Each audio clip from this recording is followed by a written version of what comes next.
Mientras habla de democracia, el presidente Arce, el niño ministro hace listas de financiadores, el mismo procedimiento del caso terrorismo o del caso que ustedes, el nombre que le quieran poner, el caso Rosa, Hotel América, masacre, exactamente igual. Ahora ya están buscando los financiadores del hecho y todas estas cosas. Bueno, hablamos con el coronel Jorge Santisteban, con el abogado coronel Jorge Santisteban, y habla de un plan molecular que probablemente se esté dando en Bolivia. Escúchenlo. Es importante tomar en cuenta de que este sistema socialista, el sistema político que está instalándose nuevamente en la región, ellos aplican diferentes tácticas, pero basadas en la estrategia que ellos denominan la guerra o la revolución molecular. Es por eso que este mismo sistema que aplicó el caso Terrorismo 1 desde el gobierno de Evo Morales hasta el actual gobierno, fíjese que han pasado el caso Terrorismo 1 con los extranjeros, después otra vez se instala el caso terrorismo precisamente con el golpe de Estado, Yanine Áñez, y ahora con Fernando Camacho.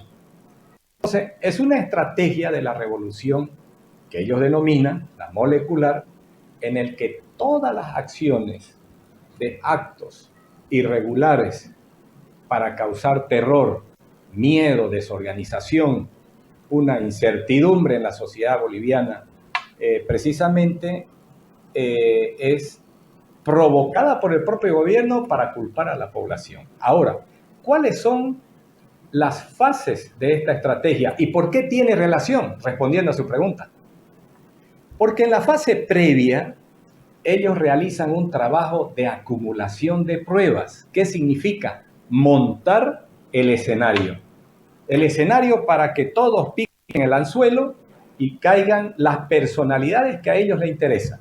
En una fase previa de ese plan, precisamente, luego de eso, que ya se cercioran de que ciertas personalidades, organizaciones, instituciones han picado el anzuelo a todas esas actividades que ellos han planificado, viene la ejecución del plan.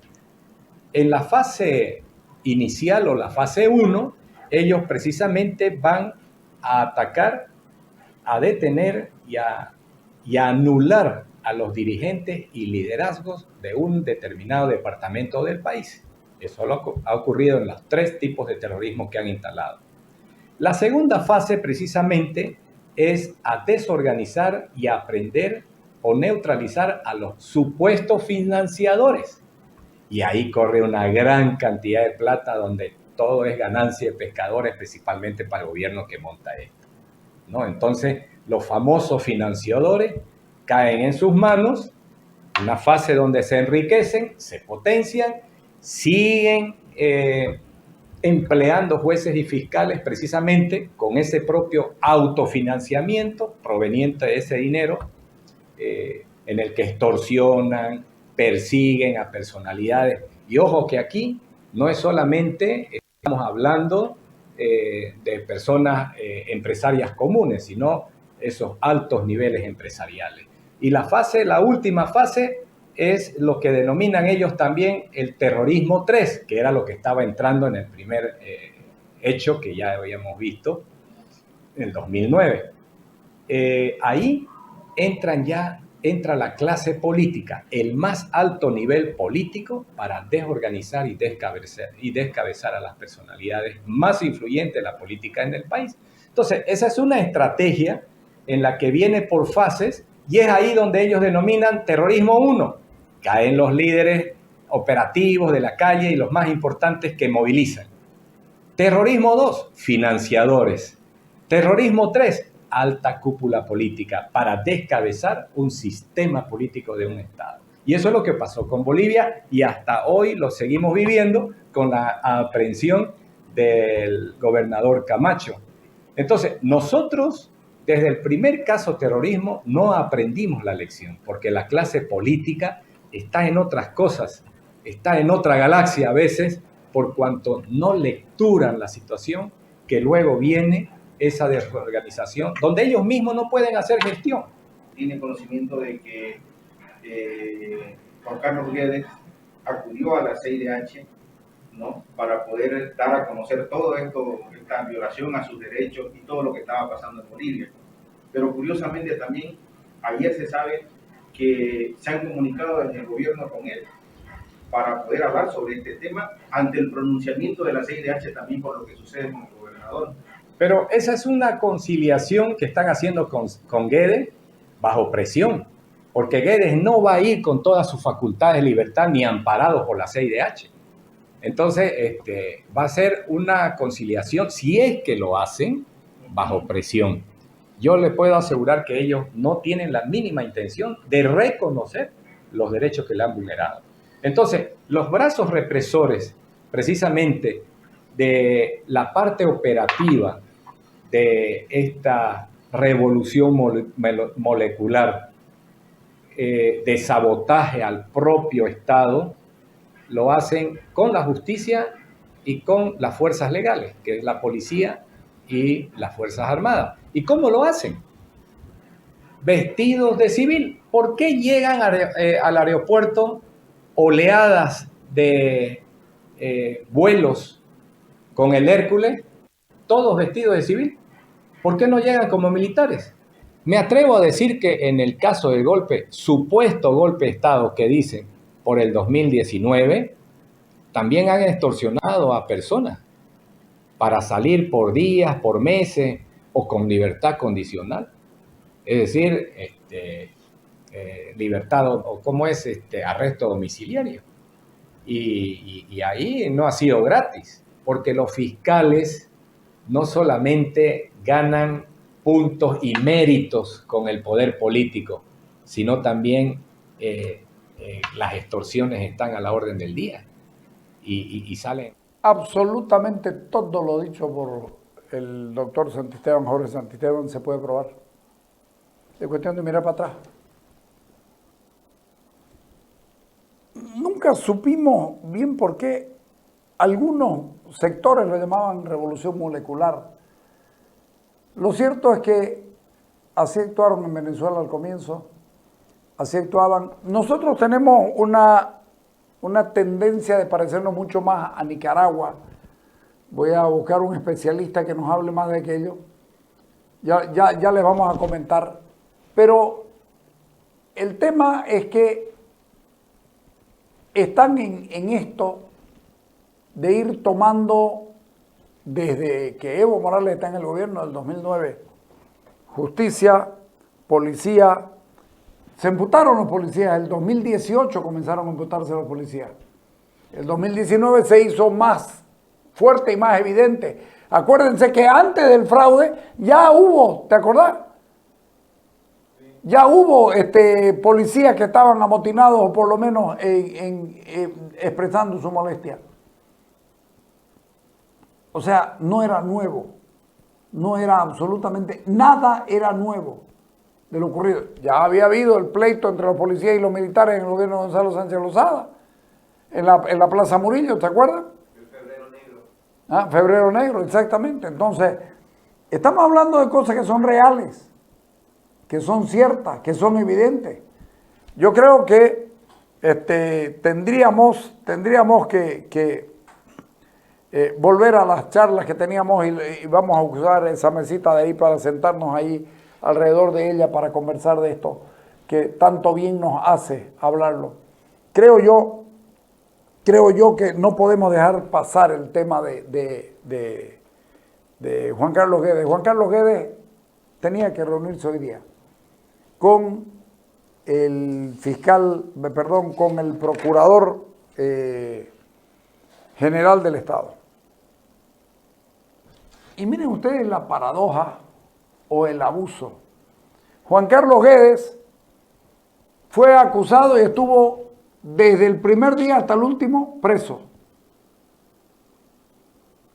le ofrecieron casa, le ofrecieron una cosa, la otra, para que hable quiénes lo habían metido en esto. A mí no me ha metido nadie, me metí solito. Bueno, más allá de su valentía, hoy día tenía que sentarse frente a Wilfredo Chávez. Puta mierda. Wilfredo Chávez, un ratito. Wilfredo Chávez fue ministro de gobierno el 2011 y el 2012.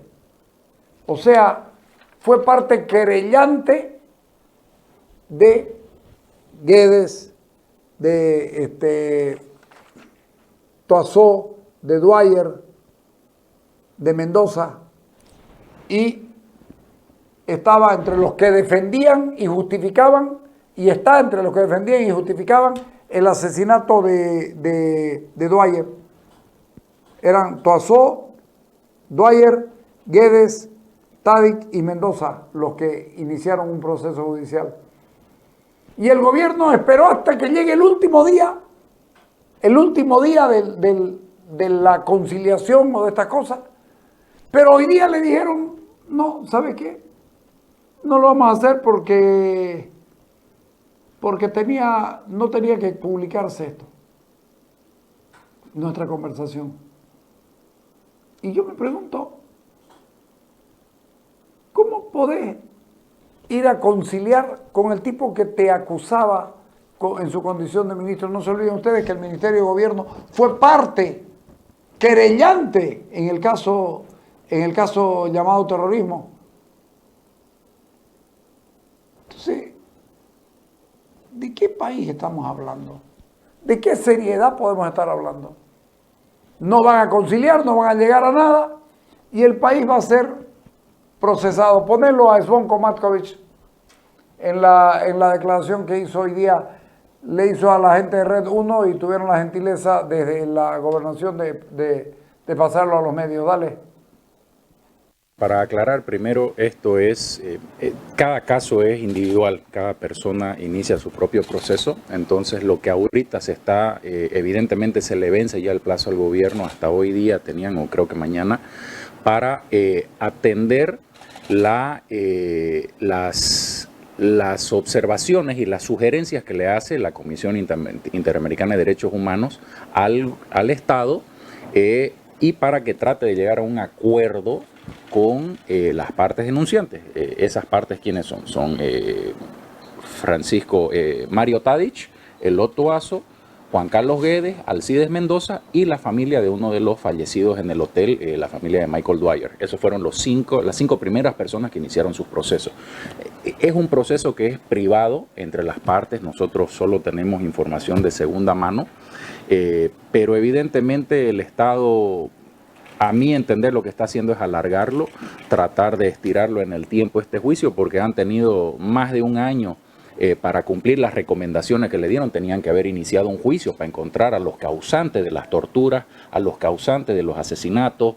Tenían que haber ya visto cómo darle ayuda psicológica a las personas. Habían 4 recomendaciones, la verdad que no las tengo todas en la cabeza ahorita, pero bueno, esperar hasta el último día para reunirse, se entiende que es una actitud dilatoria de parte del Estado boliviano, ¿no? Tengo entendido que no han cumplido ninguna, entonces lo más probable, estimo yo, es de que las partes, a no ser que encuentren un acuerdo satisfactorio y decidan de común acuerdo retirar la demanda, esto probablemente va a terminar en juicio, porque la comisión ya deriva este proceso a la Corte Interamericana de Derechos Humanos en Costa Rica, ¿no? Los juicios siempre son contra el Estado por las violaciones de los derechos humanos. Recordemos que este es un caso donde han habido asesinatos, donde han habido torturas, donde ha habido detención más allá de lo que dicen las normas bolivianas, donde han habido violaciones de los derechos humanos, violaciones del debido proceso.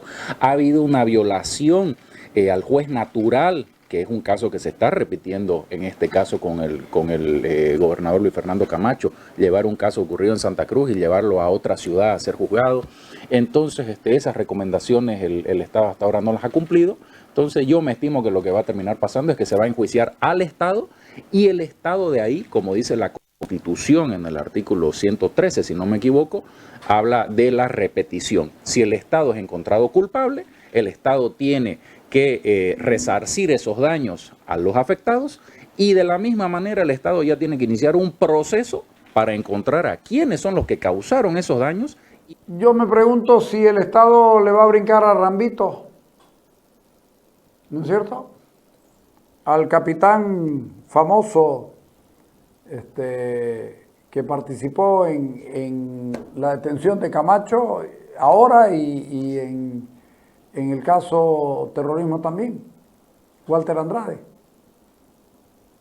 ¿Será que lo va a hacer? Porque, ojo, ya se probó masacre sangrienta, ya se probó.